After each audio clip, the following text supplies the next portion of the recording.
It is important to note that we are currently covering the fundamentals and historical aspects of Freemasonry.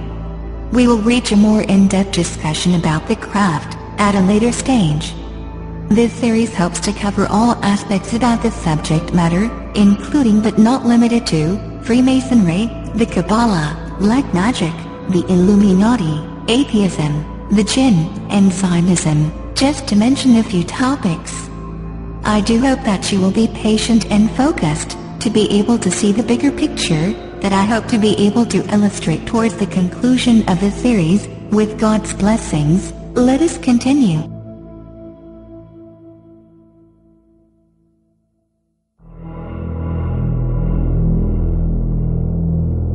Let us begin by defining a few terms. Operative Masons are the early stonemasons, more famously known for building the Gothic cathedrals, abbeys and castles of Europe. However, the first Grand Lodge of Speculative Masonry was founded in London, in June of 1717. The Freemasons began to accept what is known as Speculative Masons, or in other words, ordinary people, who did not possess any of the stonemasons' knowledge, or building construction abilities.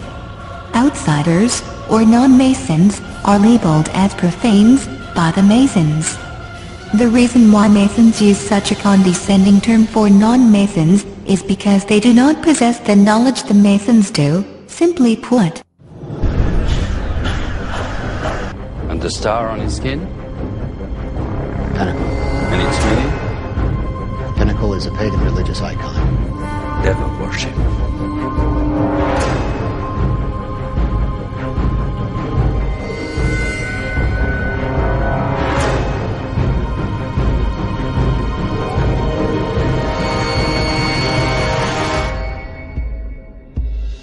So where does Freemasonry originate from?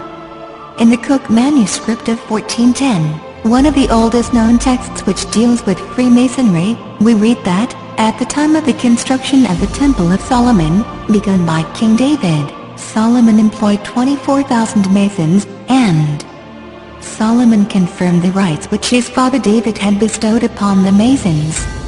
Solomon himself taught them their methods, that is to say their traditions and practices, which are not very different than the rituals and rites practiced by today's Masons. Operative Masons who read this text saw it as a historical truth.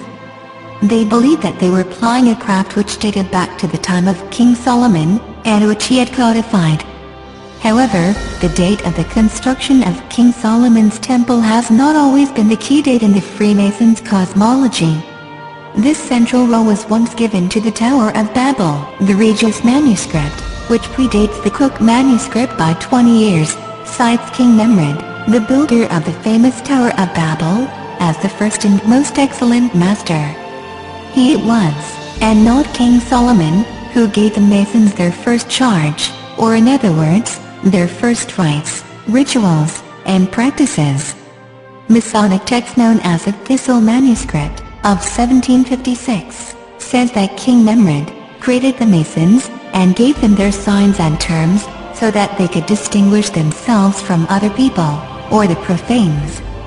It was the first time that the Masons were organized as a craft. It was during the early years of the 18th century that Freemasonry stopped seeing its origins in the Tower of Babel, and that King Solomon alone was considered the first Grand Master.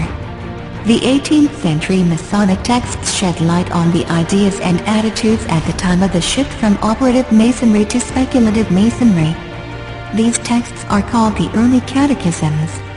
This strange and sudden shift by speculative Masons, who wanted to break away from the origins of the craft, which honored the Tower of Babel and King Nimrod, they instead preferred our wise King Solomon, or as a Mason's examination of 1723 puts it, Grand Master in his time of Masonry and architecture.